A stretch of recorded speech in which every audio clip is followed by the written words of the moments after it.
almonds, chocolate, the perfect marriage.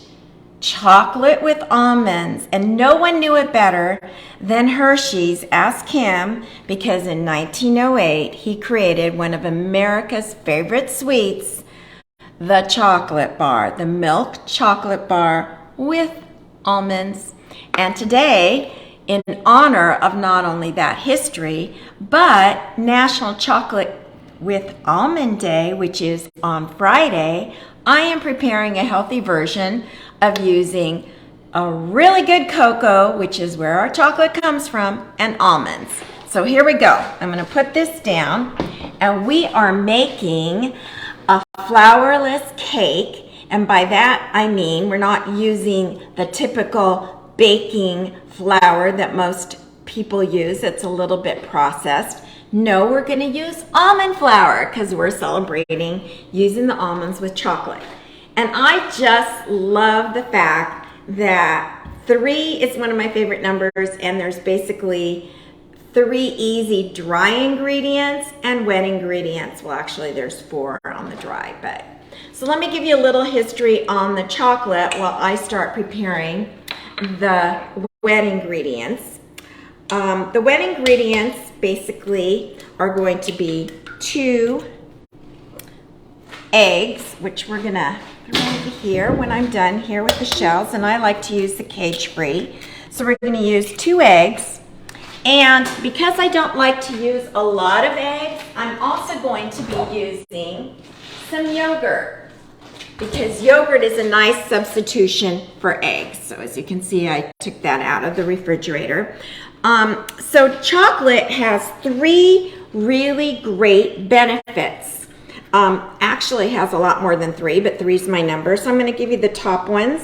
It's an antioxidant. It helps with the blood pressure, and it improves our brain function. Voila! Who doesn't need a little bit more of that? So I added our honey, I added eggs, and now another ingredient that's wet is our honey. And I like to use a really good raw organic honey. You can get this at Costco, really inexpensive, and it's awesome.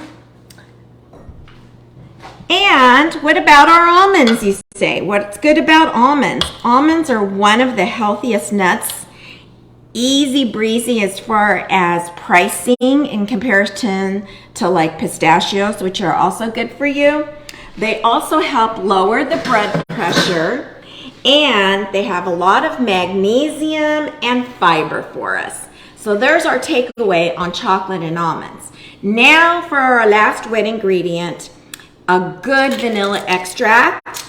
And if it's an original, not processed, and pure, you're going to get some really nice flavor in this. So we use 1 tablespoon, and we're going to put that in there. So now we have all of our wet ingredients, and we are going to use, this is why it's so easy breezy, you don't even need to take a blender out, one of my favorite utensils in the kitchen, my tool, a whisk.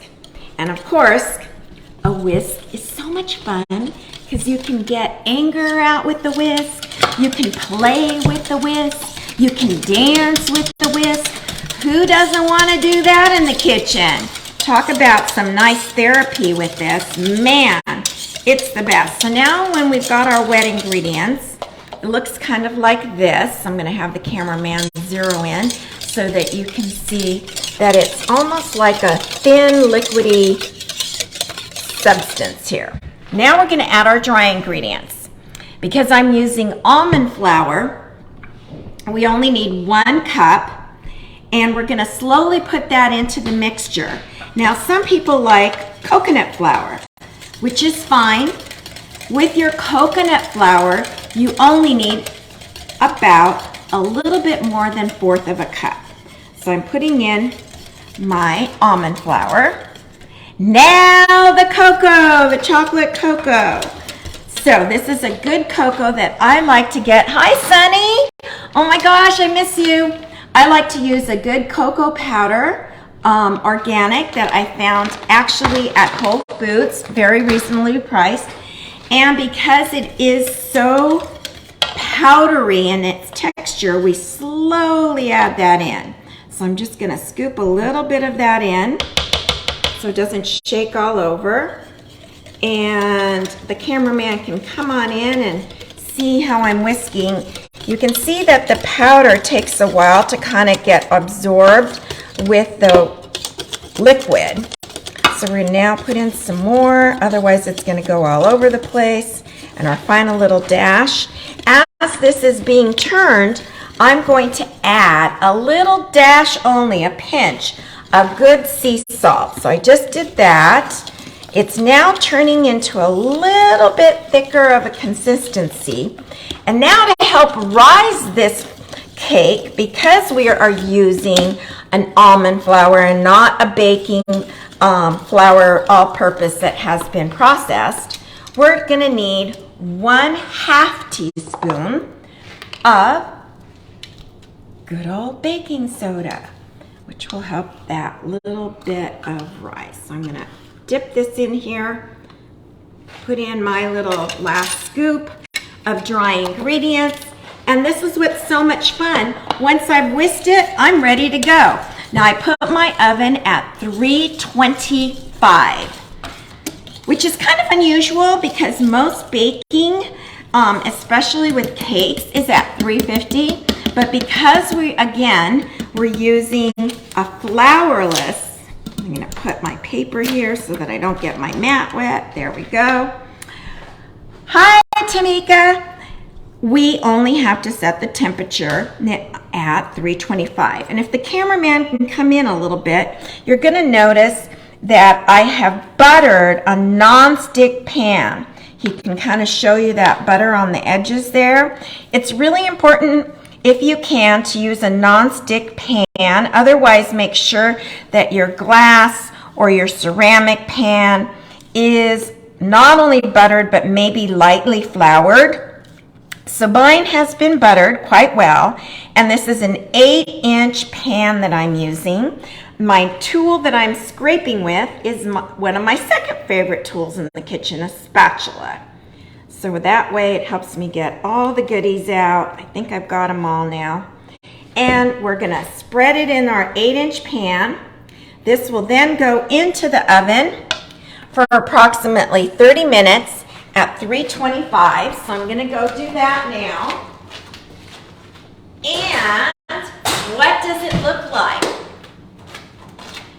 So when it comes out of the oven, you're going to want to have 2 cooling racks.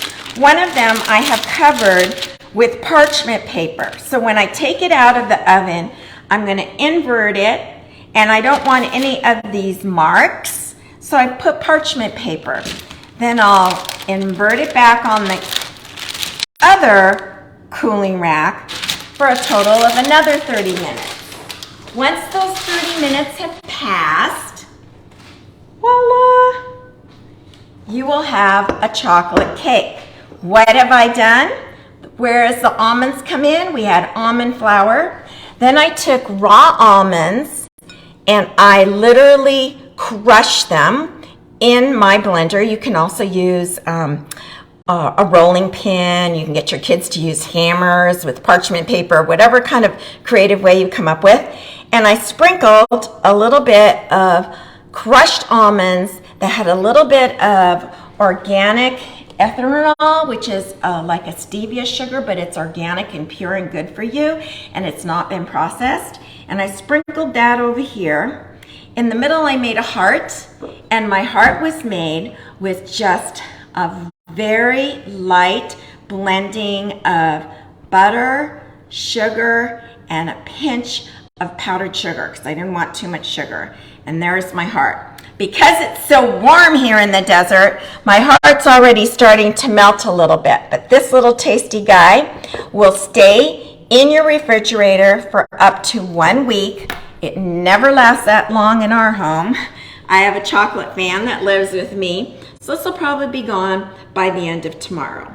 This comfortably feeds about 4 people, depending on how big it is. The calories for 1 slice are no more than 200, which is about the amount of a good snack. and you don't have to worry about calories when you're a healthy eater because you know to use your cabeza with your choices. So celebrate National Chocolate and Almond Day, which is on Friday. You can start, be ahead.